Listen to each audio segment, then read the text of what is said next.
Welcome to Jake and Trev Review Everything Live. I'm Jake Live. And I'm Trev Live. It's all live here. Here we are. It's week 31. Doesn't have the same sheen and luster week 30 had, but, you know, we're here, you're here. We're going to make the best of it. We got a few things to talk about tonight. We got a new episode out. You know, big news there. Person of the week, monster of the week, and even a brand new segment to the live show called Whoa! Let's not give it out for free. Okay, we won't give it out for free. However, we'll get this started right away. What's in the box? What's in the box, you guys? I don't know what's in the box. Jake doesn't even know what's in the box. I don't even know where I am. Well, I got nothing for you, son. Something's in the box, and I'm going to shake it. Okay, so it's obviously something that has a little.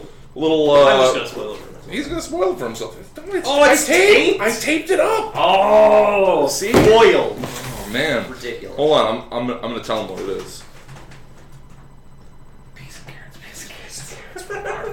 Okay. Jake now knows what's in the box. I already knew, of course. But let's find out if you know what's in the box. Again, listen to the noise, and it'll give you some clue. It's nothing soft. It's not soft. It makes a clack when you shake it. Mm-hmm. All right. First off, just we're gonna get this out of the way. Remember, there's a box here. I want to know what's in the box, guys. For those of you who are watching this recorded and you had a chance to see the live show, I know there are a few people that just can't see it, and you know it sucks. 10 o'clock's a little late for some people. It's late for some people. Some people work. And you know, and I'm gonna brag here. I don't have cable television. No, but seriously, I don't own a TV. I understand there are other programs that we are competing with. One of them is South Park. I don't know if South Park's currently in production. It's at 10 o'clock on Wednesdays. It's whenever they feel like putting it out. Yeah, but they've traditionally always had it at 10 o'clock on Wednesdays. Yeah. So if you're watching South Park, what the hell is wrong with you? That show's so old. And they're just going to rerun it for the next week anyways. And you know, it's a thing. I mean, if you got to talk about South Park at your water cooler, you know. Do what you got to do. I want to know what place you work at that still has a water cooler. Hey, one of our biggest fans, Phyllis Peterson. She has answered the poll. Ooh, let's go over to the poll. We have a poll. Question. Yeah, see, I got cut off by what's in the box. I got so excited. No, we have a poll. We want to review something next after this video. We just reviewed Highlander 3. That video just came up today. Hot. Fresh out of the oven. On the website. Just for you. If you don't know about the website yet, go to the website, peanutbutterdisaster.com. We're right there on the front page. It's got a nice little featured video slider. And it just slides on through. Yep. Fades in, fades out. out. That's got our newest video. New video. We worked so hard on it. It's great. It's awesome. It's not only the new episode. It's also sort of our first sequel episode. It's a sequel to a previous episode, the Highlander 2. Kind of similar, some story elements there. And also it is our anniversary episode. Yeah. We have been rocking it out for 1 year. 1 whole year. Yeah. Wow. On the 16th. On the 16th of January was our official first publishing date for our very first audio review of Django Unchained. We had it. It's pretty low quality, so we had it up just on our YouTube. We kind of hit it after a while when we were like, we have actual videos now. Let's not do this audio thing. But we put it up there for nostalgia's sake, just to show you guys how far we've come. We have that in a post on the website, peanutbutterdisaster.com. We got a post there talking about our 1 year anniversary. So yeah, go there, check it out. Check out our new video. Maybe do a side-by-side. See what you think. It's been a year. But it's a good one, and you should definitely check it out. If you listen to my instructions via Facebook, you've already watched it. Thank you. Yeah. So, anyways, we have a poll. We want to know what you think we should review next. We have some options. Movies. We do a lot of video game, book, or a graphic novel. I like to think that's in the same category. Sure. Well, I mean, graphic. Okay, here's the thing, guys. You're wondering, Jake and Trev, you say you review everything, but why do you review movies so much? Well, there is a real. It's not. It's not a conspiracy. It's a very straightforward answer. Movies are easiest among mediums to do a review for, because watching a movie only takes so much time. You have a visual medium that you can use for reference. So I mean, a lot of the pieces that you really need to put together a review episode like we do, it's all right there. Other things like board games, for example, I mean, we have to play it. We did a board game last season. We did The Resistance. Right. Excellent episode, by the way. Not a lot of people have seen it. I think the idea of a board game review, in your head, is kind of like, oh, that's weird. Was a really good review. We got a lot of good jokes in there. We actually did the review at a local game shop. It's since reverted to a different name, or turned into, not reverted, but turned into a different shop under different ownership. But Brian, the guy that helped us out with that, he was a good sport. He was awesome about it. He was a real sport, sure. We filmed in the shop. We did some game playing, and we used that Jake footage. Gatsby would call him an old sport. An old sport.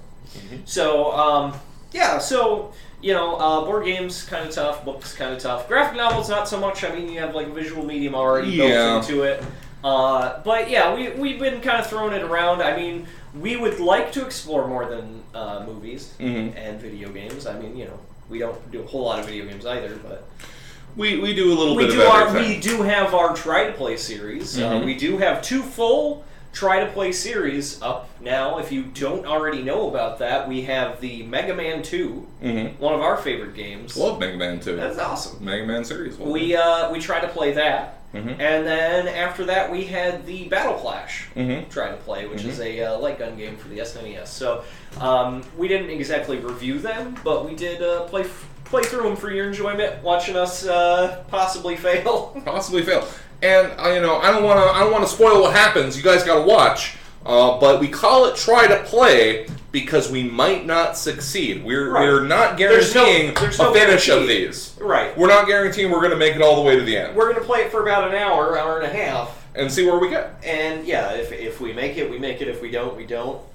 So And that's kind of a companion series. We'd like to do more of those. If you like them, tell us. If you like them, tell us. If you have a suggestion, for a game, something that we can sit and play for a couple hours tops, and and maybe get somewhere, or maybe not, depending on our skill. I mean, there are a lot of new games that obviously run a lot longer than. Yeah, Skyrim's right out. Yeah, guys, come on. But so that's our poll. Go in there. If you have any idea of anything else you want us to review, we'll take a look. Tell us what your other is. Well, let's go to the poll really quick. It looked like there were already a few votes. We have 2 for another movie. We have 1 for video game, and then we have 2 for a book graphic novel. That's interesting. Yeah, people kind of want us to maybe go that way. We'll see. So we'll see how that goes. So keep polling, keep telling us. Okay. Tell us what's up. So, questions. We had some questions for us. Yeah. Let's go to the questions over on the Jake and Trev board. Actually, let me see that. You do the thing. Let's talk about our person of the week briefly while you're looking for that. Sure. Our person of the week is Ron Jeremy. It's Ron Jeremy. Who? No, Ron Jeremy, the famous. He's the figurehead for pornography. Yeah, he's basically he's basically currently the most famous. Maybe, I don't know. I'm not really big on. But yeah, I'd say he's the most. Well, he's one that most people would know who Ron Jeremy is. But in any case, yeah, he's a prolific. He's been in a million movies with his dong out. He's kind of exceptional in that he's a really unattractive guy. Yeah. But somehow he is still just like a big porn star. Right. And many of you have seen the Miley Cyrus Wrecking Ball video. Kind of swept the internet. Yeah, everybody liked it. There were remixes. It was like, oh no, Miley Cyrus is naked. What? Yeah. It was kind of controversial for that reason. A lot of people still can't get through up here that she's not really Hannah Montana. Yeah. But that was a big deal. I got guests and a show, and I'm ready to roll. And I think that's pretty cool. That's pretty cool. See? Okay. But anyway, no. So Ron Jeremy recorded his own version of the Wrecking Ball video with him singing it and acting out it's like shot for shot. And I feel like just maybe we can play a snippet for you here. Yeah, just so you can hear. We'll see how that comes through the speakers here. We have a different setup than we usually do, so. We clawed, we trained our hearts in vain. We jumped, never asking why. What a disgusting looking son of a bitch. I mean, he's an older dude. He's pretty old. Yeah. I assume in his prime that he looked a little less trollish. Yeah. I understand he did. You're gonna have to watch the video. You're gonna have to watch the video yourself to really get the full experience. We'll throw the link at you. We'll throw the link. We'll throw the link to you. He's our person of the week because man, what a great way to kind of address. Because a lot of people thought, oh, what a sexy video, what a know, and then. And this is a man whose trade is sex. Right. Literally. It's a work of art, one way or the other. So let's see. Oh, we got some comments from the fans here. Let's go to the fan zone. Let's scroll. Everybody says good evening. Good evening to everyone. Good evening to all of you. Yes. We're glad that you're here. Roro Raggy. It's taped and there's no machete. What is he talking about? He's talking about this box. Now. Oh no. Guys, I mean, last week I don't know how you got it so fast. Like I was kind of astounded. They knew immediately that I had placed a machete in the box. You guys are sharp guys. But it's not a machete this week, unless it's a very small machete. Also, we can assume by how vigorously Trevor is shaking the box that it's either very hard to damage or he does not give a shit about it. It's one or the other. That's a fair assessment. That's another clue for you guys. What's in the box? Let's see. We're getting some props. Trevor's mom says, "Watch the Highlander 3 review. Good job, guys." Thanks. Thank you. Thanks, Thank Mom. You. Sherry Glasscock Morrison says, "Hey Jake, hey Trev, hey Sherry, hey, how you doing? Good seeing you." Liked the Highlander. Watched about 10 minutes before the show started. Great editing. Oh, thank you. We don't get a lot of props on the editing. Like yeah. I mean, we're pretty good at editing, but I'd like to give a shout out since we're back on the subject of the show a little bit. I want to give a shout out to Jamie Ganzel. Jamie Ganzel, you know what you did. No, guys, she shot some of the footage for us. Oh yeah. It allowed us to take that very excellent footage right at the beginning, especially. Oh yeah, that worked out really. We're so proud of that setup shot, you guys. Just you gotta see it. Oh, you gotta see it. But yes, it's good. It's good stuff. It's good. Okay, so we're gonna do a review for you here, right here on the show. Oh what? We don't usually do this, despite the name of this being Review Everything Live. We kind of just talk about just a little bit of everything. Got two goblets here. Yes, crystal goblets. What are they? They're the Lord of the Rings goblets from Burger King. Totally classic. You guys remember these. Classic and classy. Yes, I still have them. And we're going to be reviewing Mountain Dew Kickstart. Not Kickstarter. Mm-mm. Don't get it twisted. No. This is the Kickstart. It's from Mountain Dew's line of pseudo energy drinks. It's sort of they combine Mountain Dew with a little bit of juice and then carbonate it and some caffeine, and it's kind of their new thing. I like it. Yeah, I've been a big fan of the orange variety. Yeah. Because like Kel, I do love orange soda. Yeah. I do. Right. So I've been drinking that instead of like the regular, energy drinks. It has less caffeine than like most modern regular energy drinks, but more than Mountain Dew. So it's kind of like a step up. It's a step in between. You need a little more of a kickstart. Oh, he said it. He said the name of the drink. And this is energizing limeade with just the right amount of kick. It tells me. No. Not too much. Not too much. And we're going to review this now. So. Yeah. Hook us up. I learned a thing or two about pouring carbonated beverages from the Rhinus. I think I'm doing an all right job. And we're gonna kind of tackle this. It already looks like very limey. It's got that like cloudy lime type, like lemon lime. See, that's encouraging because I've actually never poured it outside of the can before. It's just like brown. I've always worried it was kind of the classic Slurm situation where you have like some really kind of disgusting looking green liquid. Right. But no, this is encouraging. It actually doesn't look like regular Mountain Dew. It's a lot paler. It looks like limeade. Get a little sniff. Yep, we're using all of our beer reviewing skills to review this. We are connoisseurs. I'm sorry, I wasn't ready for that, and that made me laugh. Okay. It's nice and citrusy. It's got a good bouquet.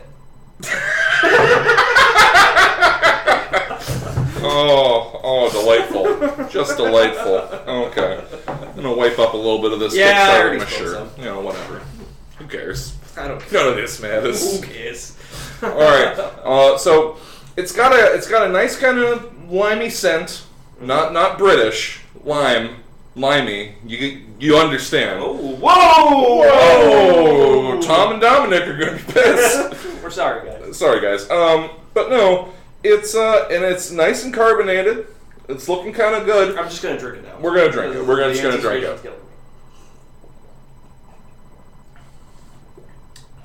It's not bad. Again, it's a little watery. I mean, I don't know. Like it doesn't have enough flavor for me, I think. Not enough flavor for you?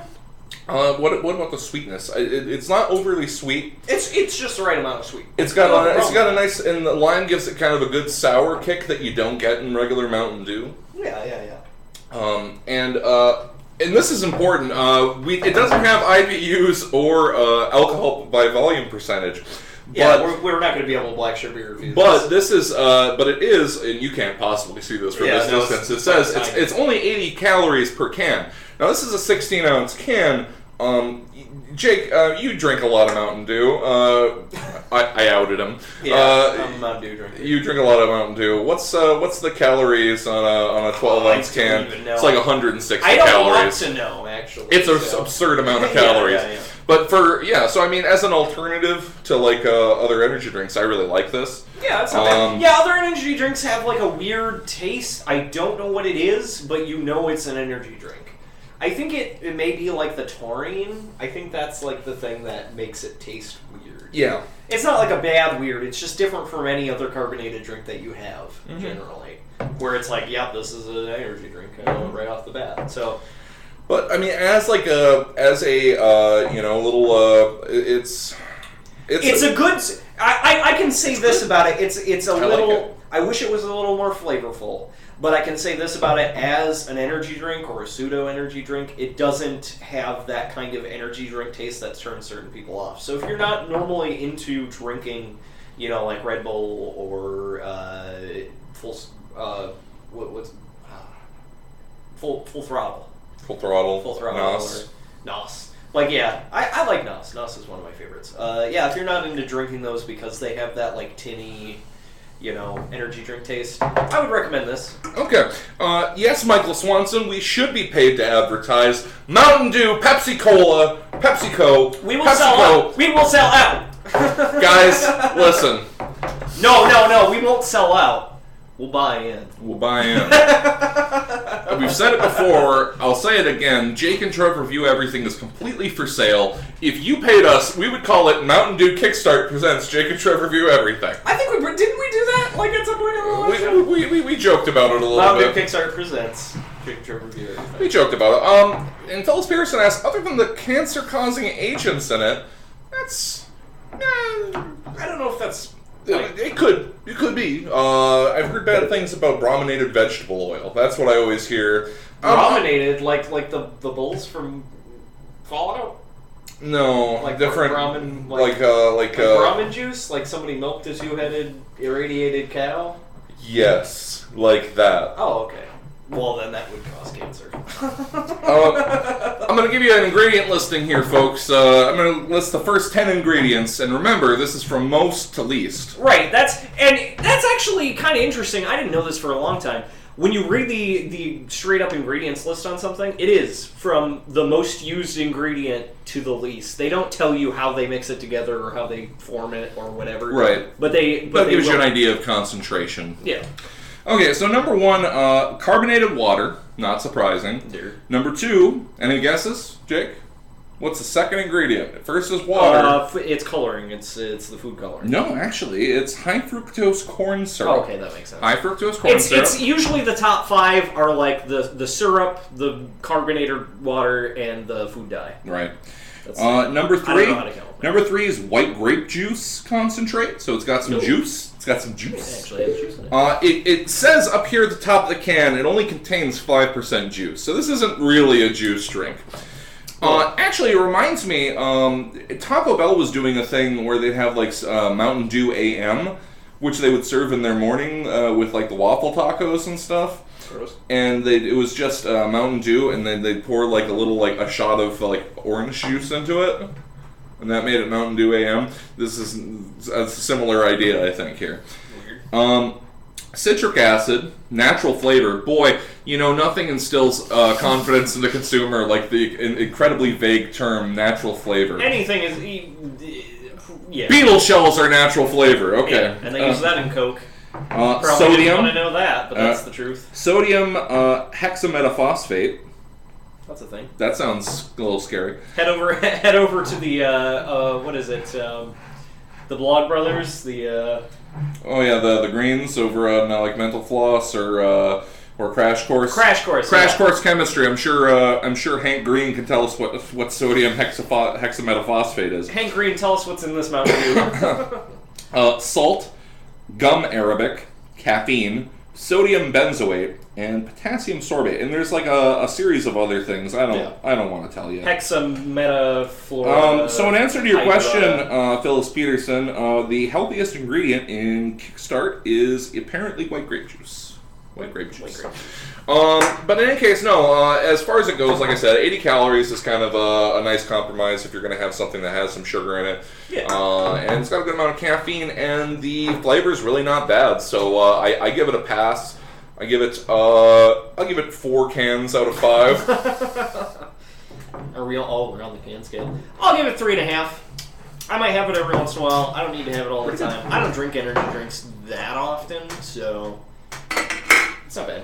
It's not bad. Swish. I'm gonna nurse this. He's gonna nurse it. So there's that. We have a new segment on the show. We're gonna do that right now. That is, it's over. It's over. It's over.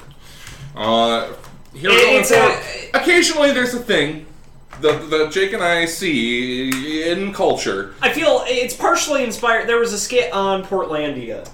It was a hipster, and he was going to his local bar, and then there was a guy that was obviously not hip or with it. It was like he was kind of a yuppie-looking guy, And then the guy's like, "This bar's over," because the guy was, in the bar. In like, if a guy like this is here, I don't want to be involved with this anymore. And the joke of the skit is at the end, the hipster guy goes straight and like starts, And the yuppie they switch places, and eventually the hipster guy's all like professional inside the bar, like and the former yuppie is outside with like earplugs, and it's over. Oh, this guy's in this bar now. It's over. But this is true. This is true. There are things that are over. It's over, you guys. And the thing this week that's over. Blue and orange. Blue and orange are over. Blue and orange is over! It's done! It's done! Now, if you don't know what we're talking about, to put it in layman's terms, color theorists say that certain colors complement each other very well. And visually this is true. Yeah. And two of the ones that always look the best together, they say, are orange and blue, because they're kind of opposites on the color wheel. They contrast very well. and it really kind of is supposed to make your visuals pop. And at some point, somebody in Hollywood got a hold of this fucking guy. Got a hold of this girl. Or girl. Got a hold of this secret file that talked about how complementary these colors were. And now it is in everything. Listen, a color, movies used to, after they were black and white, but before the age of blue and orange, it used to be that movies had like a diverse color palette. And different scenes look different ways. And now there's such a focus to try to make it so dynamically popping at you that it's all blue and orange. Everything is blue and orange. Oh my god. One of the most recent offender that we've seen, and we're going to talk about this in a little bit. And somebody asked us about this, but what we're going to do, or what I wanted to say, is I, Frankenstein. I, Frankenstein. It's a movie coming out. Listen, if you don't know about, I'm going to go off on a tangent here if you don't mind. Here we go to Tangent Town. If you don't know about movies and how they are released, and you may not even think about it, I mean, it's not really something, movies that come out in January all the way to, I want to say, like, May, right around May, are usually real stinkers. What happens is that all the movie studios have kind of a truce going on, where they're movies that they don't think are going to do super well, or, they want to do well, but they're worried about taking the risk or whatever. Mm-hmm. They're going to release in the beginning of the year, because there aren't... All the awards shows for movies are at the end of the year. Most of the people that watch movies in the summer and around Christmas. So those are the big watching movie seasons. Times. So there are times when they will release movies. The beginning of the year, they just dump all their shit. It's garbage month in January. January and February, too, Garbage to be month. fair. It's so this I, Frankenstein. Frankenstein already looked kind of dumb. You know what the first thing that came to my mind? And can we talk about that? I gotta cut you off at Tangent Town, because there's a question about I, Frankenstein, and I want to keep the general critiques that with that. What was there a specific question? Well, yes, it was specifically about we're muddling. Here's the thing. I thought it was just blue and orange. Well, it's our thoughts on it. Yeah. But blue and orange are over. It's over. It's over, you guys. And you'll see it. Now that we've told you, you're gonna see it everywhere, and it's gonna start to kind of bother you. And it should, because it's over. It's over, you Say guys. no to blue and orange. So if you have any suggestions for things that are over, we've kind of talked about these things before. Yeah. Zombies. It's over. No, well, not for me. No, Zombies is over. I don't agree. I'm sorry. Zombies as a super popular thing. Zombies in everything that zombies shouldn't be in. It's over. That I could see that. That's over. But if you think it's over, let us know. Tell us. Say, Jake and Trev, this is over. You should do it for your show. It's over. And we might do it. So, blue and orange is over. Watch the I, Frankenstein trailer. It's all blue and orange. You'll see it. Blue, orange, shot, blue, orange. Now, specifically, Josh Rhinus, ally of the show, he says, so this I, Frankenstein is apparently Frankenstein versus demons. Will this be the awesome or the suck? If I had to say, and I'm going to be very blunt, if I had to say the suck. Again, going with the movie schedule, the blue and orange heavily leaned on. They're not really demons either. They're like gargoyles, maybe. But they're kind of angelic type gargoyles. I don't. So yeah, there's a lot of things that kind of went into the blender here. The blue and orange went into the blender. The fact that they're releasing it this time. The other big problem I see is it's kind of like, okay. First off, can we all agree that Aaron Eckhart is kind of a handsome man? Yes. Is that like a foregone conclusion here? Okay, so Aaron Eckhart is kind of a handsome man. So they cast a handsome man as the traditionally depicted as being hideous Frankenstein's monster. Right. So the first thing that comes to mind when I heard that is like, are they trying to Twilight-ize Frankenstein? Are they trying to make another classic monster into like a romantic sort of lead that Does people he can get glow behind? in the lightning? But yeah, so I mean that's definitely problematic for me. I would have to say with Jacob that I Frankenstein's probably to suck, the suck. If you don't know, leet speak. Leet speak. But on the other hand, if you go into it knowing that's what it is and that sounds appealing to you, then by all means, they made this movie just for you. Go and enjoy it. Okay, this is another thing. It's close to over. Whoa, you're not gonna. I'm not gonna do another one. We're not doing a bonus. I want to say I'm putting it on notice for being close to over. It's more like a 5-minute warning to being over. Mixing popular characters, remixing popular literature or film characters to make something new, like a weird form of fan fiction turned mainstream kind of deal. I, Frankenstein being obviously based on the actual character Frankenstein from, Mary Shelley. Frankenstein. And then having him live for 200 years and then fight gargoyle demons. It's a little much. Then, I mean, most recently, I'm trying to think. There are a few. Abraham Lincoln, Vampire Hunter. Not a character per se. Obviously, a figurehead of American history. Mm-hmm. Abraham Lincoln fighting vampires. The book was good. It was interesting as a character study. It was kind of dry. They tried to pop it up in the movie. It ended up being a muddled mess. I wouldn't recommend it, really. Mm-hmm.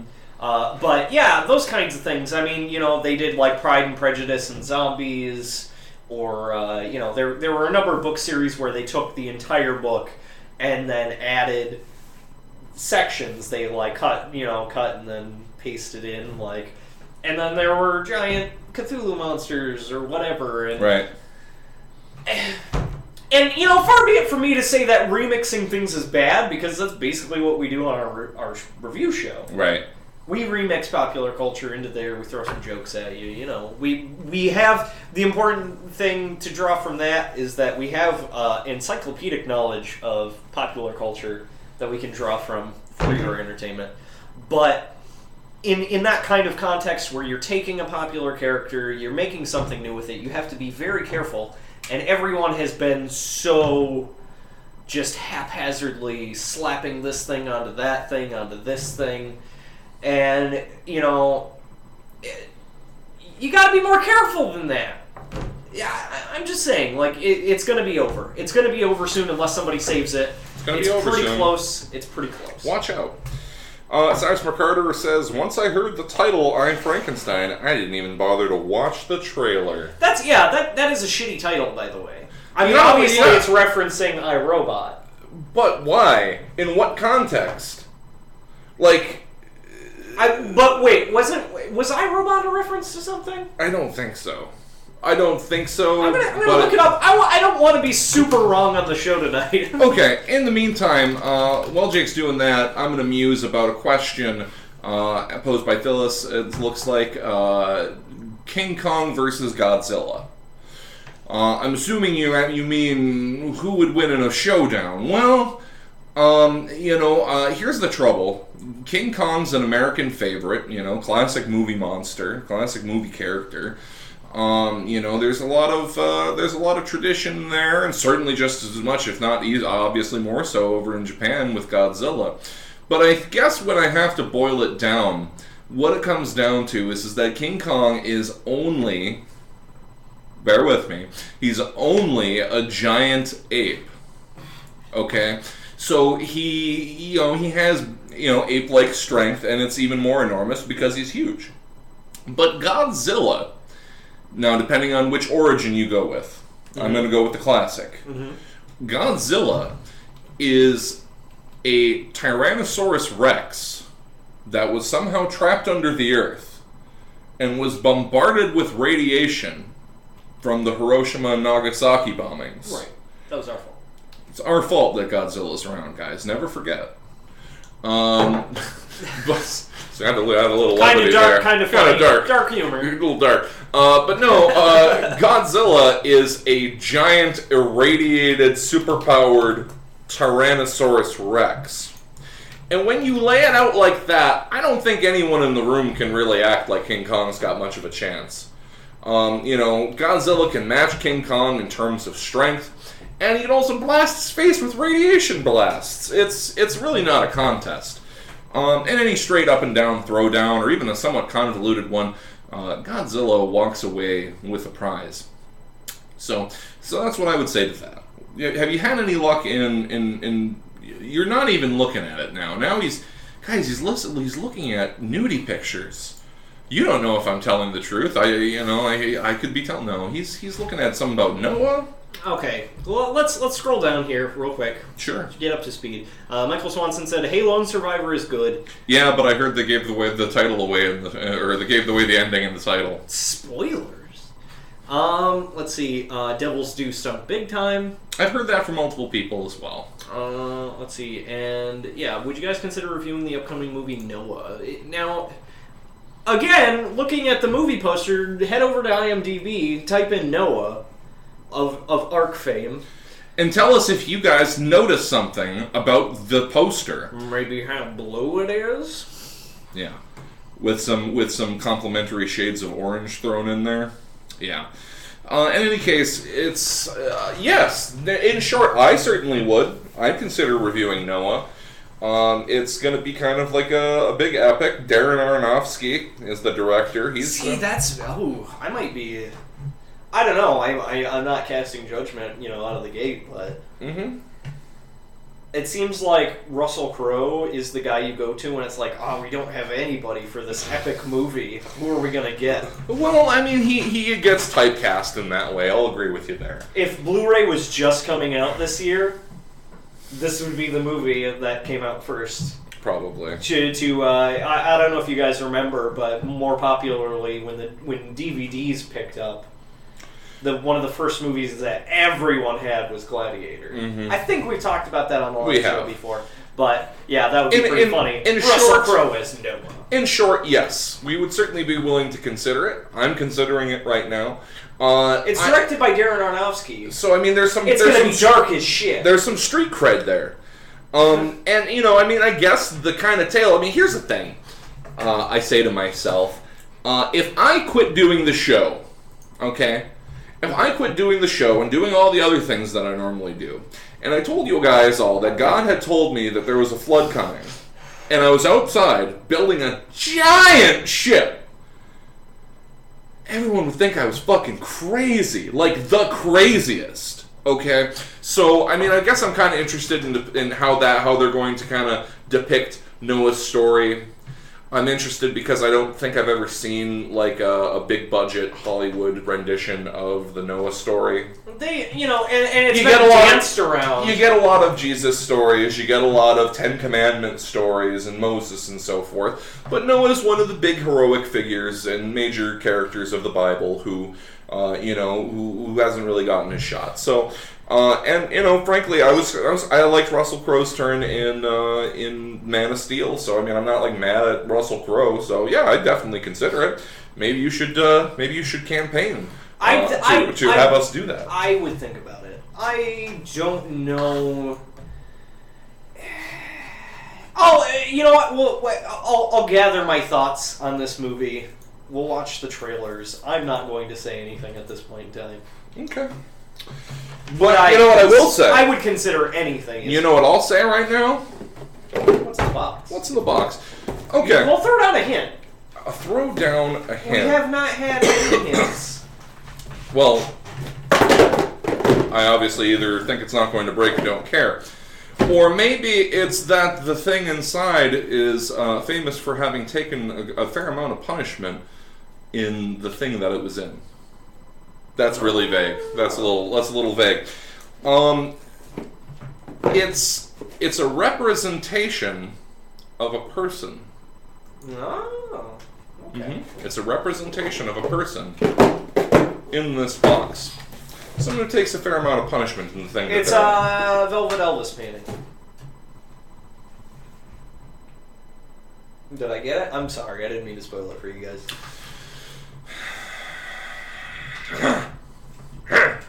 Makes me angry. Okay. Oh, our let's get to this because we got like 20 minutes left. Oh, our monster of the week? Yes. Okay, guys. Now it's time for everyone's other favorite bit from J&TRE Review Everything Live, the monster of the week. Now, this week, we kind of have a legend in Hollywood as our monster. And I won't bury the lead on you. It's Quentin Tarantino. Yeah. It's Quentin Tarantino who is our monster of the week. And here's why. Because he's gonna, and I hate to keep going back to it, but he's about to make something so over. I think this thing was already over. It can't be over if it started out being over. Okay. So Quentin Tarantino's next movie that... There, we're good. Okay. Yeah, sorry guys. No idea. We're way too loud though. I don't know why that is. Are you, well, because you're using the mic, because now you're using the microphone from the HD camera. Oh, okay. Well, let's... We're gonna...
Try to... we're there back. we go. There we We're go. back. Okay. Sorry, guys. So, yeah, We're back. We're back. technical difficulties. No idea why our microphone stopped working, but we're back. We'll try to pick up where we were. Okay, Yeah. so to recap, Quentin Tarantino's making the Hateful Eight. Well, he wrote a script. He gave it to some people. Those people were supposed to keep it under wraps. Somebody gave it to their agent, and that agent gave it to everybody. That's who leaked the script. And then Quentin Tarantino started to get... calls from other agents that were like, oh, well... I got a guy, he's perfect for this. You gotta cast He's him in your perfect for picture. this part that I wouldn't know about unless I had read the script. Right. And Quentin Tarantino's like, wait, you couldn't have read the script because I only gave it to a handful of people who weren't supposed to leak it. so now he's gotten completely furious, and he has decided he's not making the movie now. He is going to take his ball and he's going to go home. He's going to publish the script, but then he's going to go and do something else. The quote, like if I may here, Jay. Yeah, and this is from where is it? No, it's over. It's an article from NBCnews.com. I don't know. This is a quote from Quentin Tarantino. I don't know how these fucking agents work, okay? But I'm not making this next. I'm going to publish it, and that's it for now. I guess I give it out to 6 people, and if I can't trust them to that degree, then I have no desire to make it. I'll publish it. I'm done. I'll move on to the next thing. I've got 10 more where that came from. So now we don't get the Hateful Eight because someone leaked the script. He's taking it away from us. He's taking his toys and going home, and that's a thing that was over when it started. When people started to do this, I'm gonna call it. It's an official bonus. It's an official bonus. It's over. It's already over. It was over. It was over when Phil Fish did it last year. Yeah, if you're not familiar, Phil Fish is an independent game maker. He made Fez, which was a really popular game. He was working on Fez 2. He took a lot of flack over it. He was too involved. And here's the thing. He started responding to angry messages over Twitter. He got into big flame wars with people about it. Eventually, he just got torn apart by the internet, and he gave up. He took his ball and he went home. He was going to make Fez 2. I'm not making Fez 2 now. I'm not going to do it. It's over. It's over. It's done. He said Fez 2 is over. I say taking your ball and going home is over. Yeah. When you lead the public life to some degree, you have to expect a absurd amount of scrutiny in what you're doing and what you're working on. And when it comes to Phil Fish, his biggest mistake was engaging in the internet hate machine. Guys, don't tempt the internet hate machine. Okay? It will roll over you if you keep If you feed the flames. If you feed the trolls. Yeah. Guess what happens? Yeah. They get stronger. So he got personally invested. He quit, and now Quentin Tarantino is following suit. He's so upset that somebody who isn't a close friend of his, basically, he seems to understand that it wasn't one of the actors he gave it to. It was one of their agents.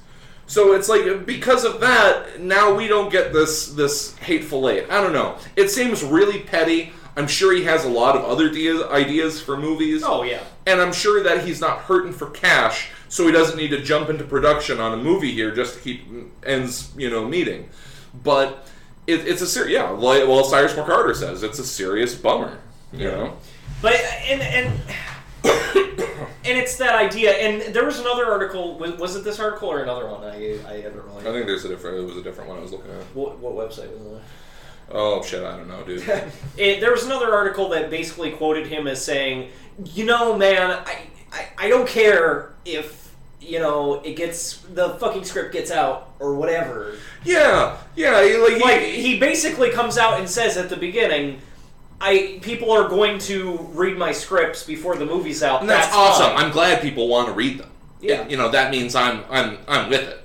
Which it doesn't make any sense. It's like, wait, you're saying that it's okay, but because somebody leaked it, that's not okay, so then you're just not going to do it. Actually, the thing he ended on was that, I'll probably not make this movie, but I will publish the story of the movie as like a book, maybe, or like the screenplay. I don't know. He's going to publish it in some fashion. Yeah, so it's like, I'm still going to make money off of it. I don't know, that was more Woody Allen than Quentin Tarantino. Quentin Tarantino's got a little bit of Woody Allen. It's a little Woody Allen-y. But yeah, Nicky Manti says, sounds like he needs to grow up, and I totally agree. He needs to grow up a little bit, have a thicker skin about things. It makes me feel like he really didn't care much about the movie if he's willing to just back out of it just like this. You know what I mean? Yeah.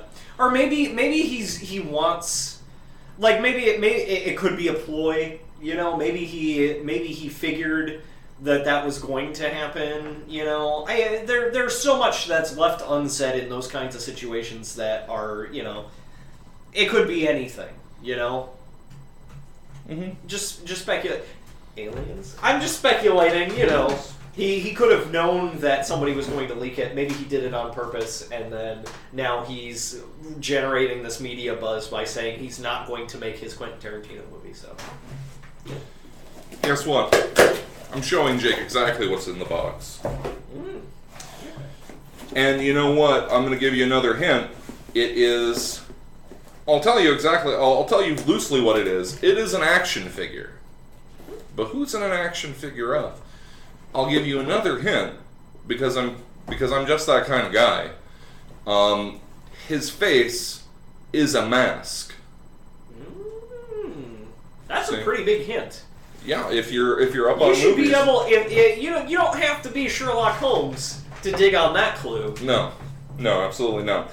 Quentin Tarantino, it's over. Thank you, Cyrus McCarter. You are on board. It's fucking over.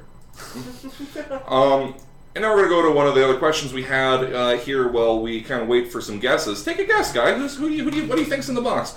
But Stephen Corrigan writes, what movie or movies are you looking forward to seeing this year? Well, there's a couple. But that's the problem. Looking forward to seeing is different from being excited or knowing that it's probably going to be good. Here's the thing. I'm about to show my stripes here a little bit. Okay. I'm really excited to see Captain America, the Winter Soldier. I'm looking forward to it. And Guardians of the Galaxy. I'm looking forward to it. I'd have to agree there. Looking forward to seeing in general, like not necessarily because it's good, RoboCop. I want to see what they do. Yeah, I hear you there. It's kind of it's kind of gonna be. I want to see I'm so what's worried, different, guys. I want to see what's so different and so great. What sets this RoboCop apart, but also keeps to the spirit of the original RoboCop? It probably won't. I don't know what I'm talking about. That's. You can mark my words, and if I'm deadly wrong, that's fine. But the last few iconic 80s movies that they've remade over the last few years, you got your Total Recalls, and there were a few other ones. Dread was good. That was a 90s movie, but that wasn't a remake. That was a there should be a word for that. It's a reboot, but it's more like the original movie was loosely based on the property and had no regard for its source material, but then the newer one was closer to it and ignored entirely the travesty that was Judge Dredd. We're going to have to come up with a wordplay for that. What is? And we'll ask you guys. Maybe you have some ideas. What would be a great word for when you I got it. Ooh. It's a rebase. It's a rebase. Yeah. It's a reboot that's more based on the source material than the original movie. I like it. A rebase. It's coined. Boom. Copyright. Minted. J&TRE review everything. Also, admittedly, not to keep hammering on the Marvel Comics wagon here, I am genuinely excited to see, or kind of looking forward to Days of Future Past. As long as there's not as much talking. They put out a trailer a while ago, Days of Future Past. I believe we either watched it on the show or we talked about it on the show. Yeah, lots of talking. Lots of talking. Also, a new Godzilla movie out this year. Looks kind of interesting. Yeah. They've shown Godzilla in the trailer. He's huge. I love it. He's got to be big, and not just like a small skyscraper big, but fucking big. His head doesn't look like a hamburger this time. What I'm not particularly excited about this year, however, there are more than a few. Haunted House 2. Let's see. We're looking at a list here. We're looking at a list of some movies coming out this year. The Purge 2? Really? Already? You just made the other one. Amazing Spider-Man 2, I'm not really that interested in seeing. I'm interested to see it because I want to see what they're going to do. I'm looking forward to seeing the Amazing Spider-Man 2. I'm not looking forward to it being good. There you go. That's a fair assessment. Expendables 3 comes out this year. Sin City, A Dame to Kill For. That's been kind of like something I really liked. I didn't even know they were. This is the first time I heard of a Sin City. Really? Yeah. Wow. Yeah. Okay, but yeah, I mean, Sin City was a really great flick. Very stylized. Yeah, but then we got The Spirit. Which had nothing. Robert Rodriguez, why did you make Frank Miller think that he could direct? because he can't. If you knew anything, The Spirit is a very old comic. Had nothing to do with Frank Miller. Frank Miller had no hand in The Spirit. And so Frank Miller co-directing on Sin City made sense because Frank Miller made the comic book. But for him to say, oh, I'm a director now, even though my only directing chops are from co-directing a movie, Sin City, based on my book, I'm going to take somebody else's comic book, and with the little experience that I've gained, make a movie out of it. Total shitbag. Total shitburger. Well, I got good news, everybody. You guys have risen to the occasion once again. You've thrown out some suggestions. One of you is right. One of you is right. It is not Vader. It's not Loki's mask from The Mask. That's a good reference. Thanks, Jed. That's a good one. Hold on. Props to Jed for knowing that the mask from The Mask was Loki's mask. That's not a lot of people remember that. Snake Eyes, Bane, Captain America? No. Nope. What is in the box? Little metal guy with sword? Nope. It's Rorschach. It's Rorschach. Beans. Beans. My mask. No, but Rorschach, who famously felt that his little Rorschach mask was his real face. Well, not his little. I mean, a little. Extra. He's an action figure, so it's little. His actual mask, the character, he wore his Rorschach mask, and that was his real face. That's who he felt he really was, versus just the regular person that he actually was. So, kudos to Cyrus McCarter for knowing his his character deals. You win what's in the box. What is in the box? You won. You didn't win what was in the box. I'm not sending it to you. This is mine. You don't win anything. You win props. You win props. Whoop, whoop. Good job, kid.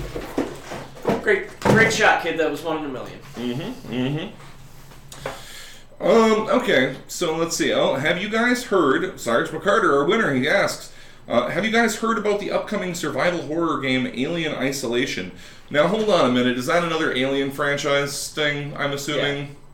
Guys... I feel like no one, at this point, will ever be able to release an Alien game unless it fucking works. And this was a big thing. We haven't really talked a lot about the video game industry, which is interesting because a lot of the reviews that we watch online have to do with video games. It's weird because we talk a lot about movies. A lot of the reviews we watch are about video games. So the thing is that Alien, what was it, Marine Corps or Alien Colonial Marines. Colonial Marines. It was a lie. It was a lie. They released a video like, in-game footage, and then the game came out, had none of the things from the trailer. Dynamic artificial intelligence. Oh god. They're just like aliens stuck in walls and I think AI that won't get the fuck out of the way. My favorite is there's this great clip of one of the aliens, the xenomorphs, stuck kind of like sideways, and it's moving its arms up and down. So, and then somebody put the "Hello, my baby, hello, my honey," like Spaceballs. It's very, very funny. You should look that up. I always love that they got John Hurt to be in that bit too. That was right. Awesome. That was just great. But yeah, no. At the risk of overusing, it's over. I mean, God, no one has made like a genuinely good, an unqualified good Alien game since the Alien vs Predator arcade machine. For the Capcom machine, the what the hell was that called? It was a console. Yeah, well, they ended up putting it on console too, but I mean, no, it was a console, but it was an arcade console. It was kind of like the thing. Oh my god! Okay. Jake can't remember what anything's called. But for those of you who don't know, the Alien vs Predator arcade game is totally sweet. You get to play as either one of two Predators or as Dutch Schaefer from the original Predator movie, except he's got like a cybernetic gun arm, totally awesome, or as a Japanese lady with a sword. It was a sweet-ass game. It was a sweet-ass game. I'm clicking on the wrong thing. What are you doing? It's called the CPS-2. an arcade system. The Capcom Power System. That was the name of that, and the other thing that I was thinking of is the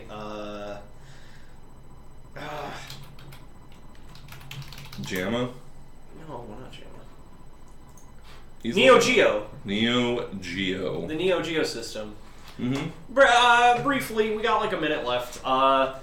Just because we're on the topic. Survival horror game with an alien, much like the original movie. That would be interesting. I would play that. Yeah, like Michael Swanson points out, it's running from one alien. Like that's. Guys, I mean, that's the funny thing, is that that's where they started with Alien, where you only had one alien that the entire crew was running away from, and that's all you needed. Yeah. And then they made 2, and that's the bug hunt, and that's what everybody always remembers when they think of Alien, it seems, these days. They're thinking of Aliens. Game over, man! Game over! Yeah, right. Great movie. Don't get me wrong. But yeah, but to bring it back to one alien in an isolated environment, that could be pretty interesting. Yeah. Actually. No. So yeah, I'm not holding my breath, but could be interesting. It could be pretty interesting. Looks like there's a surprising amount of alien love going on. Yeah. I like aliens. Aliens are good. Speaking, I guess one more thought. What do you think about the idea that they're going to make a sequel to Prometheus? Good luck. I like you. If you've seen Prometheus, if you know anything about Prometheus, that's a hell of something to go off of. That's a real bucket of syrup. That's a real bucket of syrup. That's if somebody else picks up that ball, they're gonna have to know what they're doing. Right. There are so many plot holes in that. I don't know how you would. I don't know where you really take it from here. You would really have to dive in and fix everything. Mm-hmm. And not to make Cyrus McCarter the super winner of the night, but he also, I believe, is the only one who offered a recipe for what a peanut butter disaster drink is. Oh. So his peanut butter schnapps and peanut butter schnapps, really? Yeah, peanut butter schnapps and toasted marshmallow, I believe, was his suggestion, and some banana. You know what you did. You know what you did. You're the big winner. Also on What's in the Box tonight, so it's for you, sir. But that about wraps it up for J&TRE Review Everything Live. It's been a good show. Been a good show. Thanks for joining us, you guys, and we'll see you next week. See ya.